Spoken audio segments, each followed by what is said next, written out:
Paz do Senhor, povo de Deus, bom dia!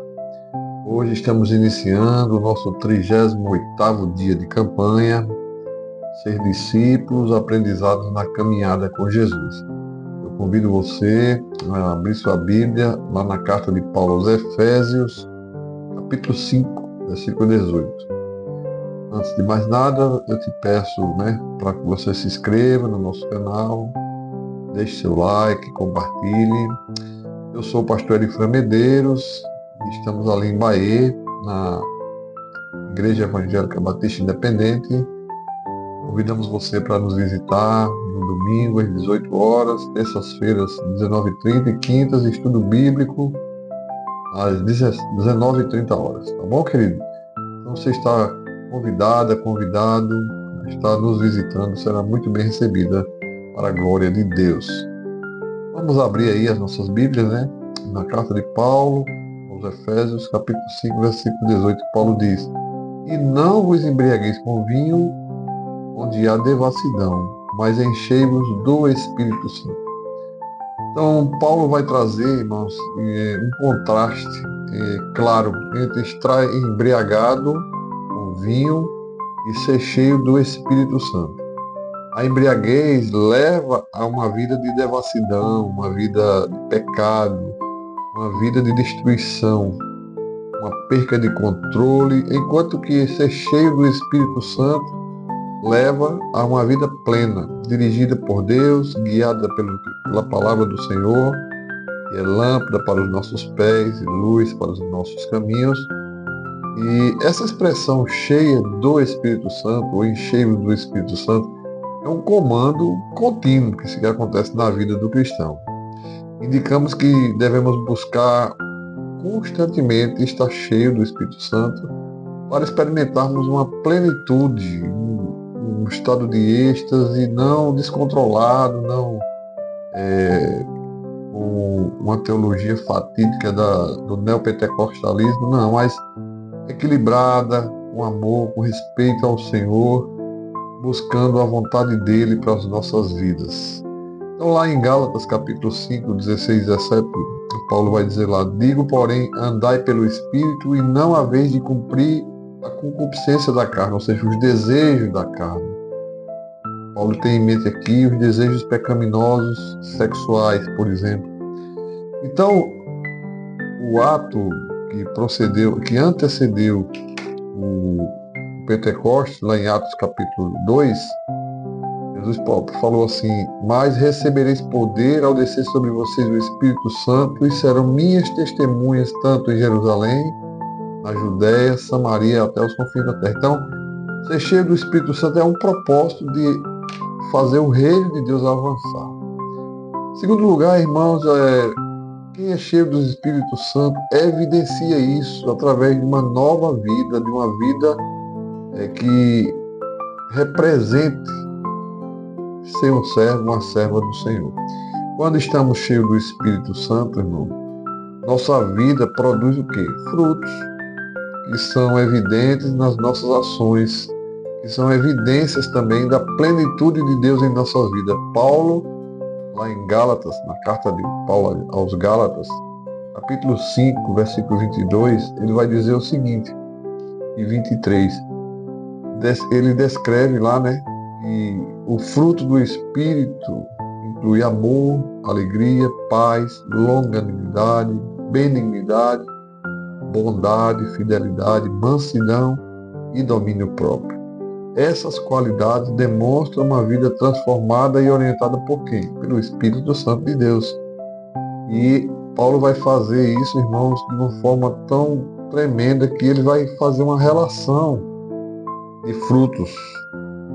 No versículo 22 ele diz que é amor, alegria, paz, longanimidade, benignidade, bondade, fidelidade, mansidão e domínio próprio. Lá em Efésios capítulo 5, versículo 9, diz: Porque o fruto da luz consiste em toda bondade, justiça e verdade. Bondade, justiça e verdade. Então, quem tem o fruto do Espírito Santo na sua vida, ele é uma pessoa generosa, bondosa, não uma pessoa maliciosa, maldosa. Ele demonstra ter domínio próprio, ele demonstra mansidão, fidelidade ao Senhor e também aonde ele congrega, onde ele mora, com seus parentes, com seus cônjuges, coisas que só são explicáveis se tiver o Espírito Santo dentro do novo homem, da nova mulher. Então devemos, irmãos, examinar as nossas vidas para ver se estamos produzindo os frutos do Espírito Santo. Se não estivermos, precisamos buscar mais o Espírito Santo em nossas vidas. Lá na primeira carta de Paulo aos Coríntios, ele busca os melhores dons, principalmente o de profetizar. Então isso envolve, irmão, uma rendição diária.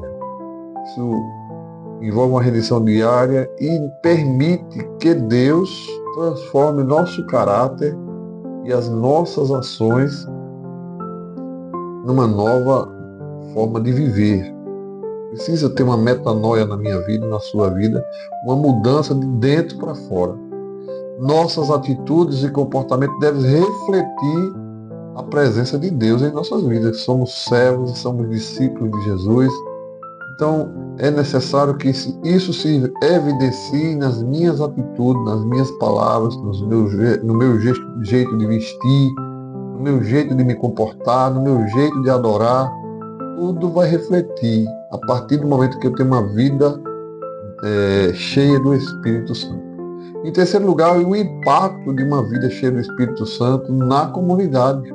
Veja só, uma vida cheia do Espírito Santo não apenas transforma a si próprio intelectualmente ou espiritualmente falando, mas também tem um peso de transformação na comunidade. Porque, por exemplo, uma pessoa que gostava de comprar e não pagar, a partir do momento que ele tem um encontro com Cristo, é cheio do Espírito Santo, ele tem o desejo de manter suas contas pagas em dias, para que não seja pesado para ninguém e não seja também acusado de ser um falso cristão, Então, Paulo escrevendo lá no capítulo 5, ainda no versículo 19 a 21, ele vai dizer, muita propriedade, que uma vida cheia do Espírito Santo resulta em louvor, gratidão, submissão e uns para com os outros. A submissão de uns para com os outros. Essas práticas promovem unidade e fortalecimento na comunidade de fé. Você falando de igreja, também no ambiente onde você está, no seu trabalho, na sua casa, nos seus parentes, você vai passar a ser um referencial de fé. Colossenses 3,16, Paulo diz o seguinte: habite ricamente em vós a palavra de Cristo, instruí-vos e aconselhá-vos mutuamente em todo o que?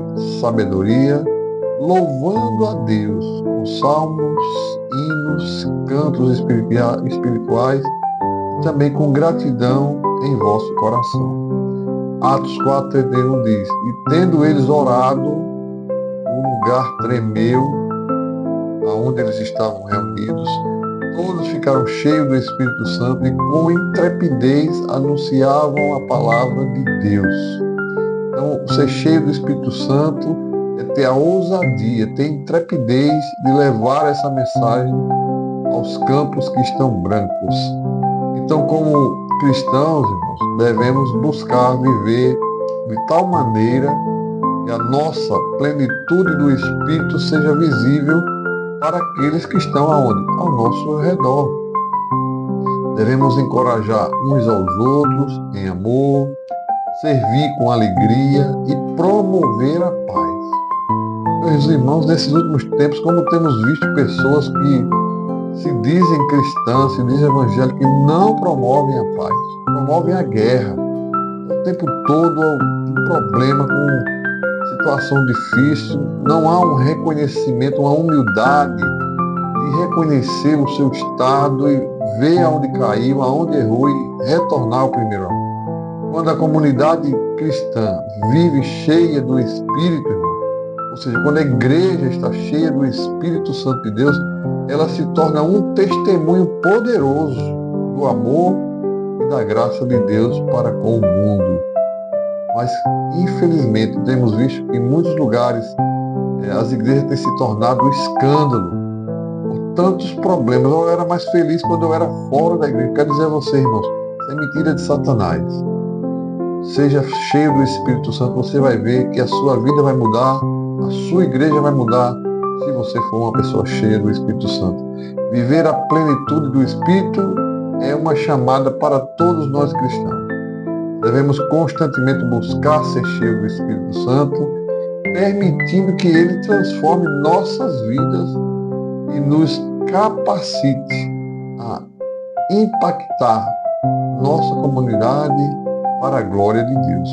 Que possamos responder, irmãos, a esse chamado com dedicação, com respeito, com fidelidade, com perseverança, confiando no poder do Espírito Santo para nos guiar e nos fortalecer. Que Deus lhe abençoe e fortaleça a sua vida, essa caminhada, em nome de Jesus. Amanhã estaremos juntos, se Deus assim permitir.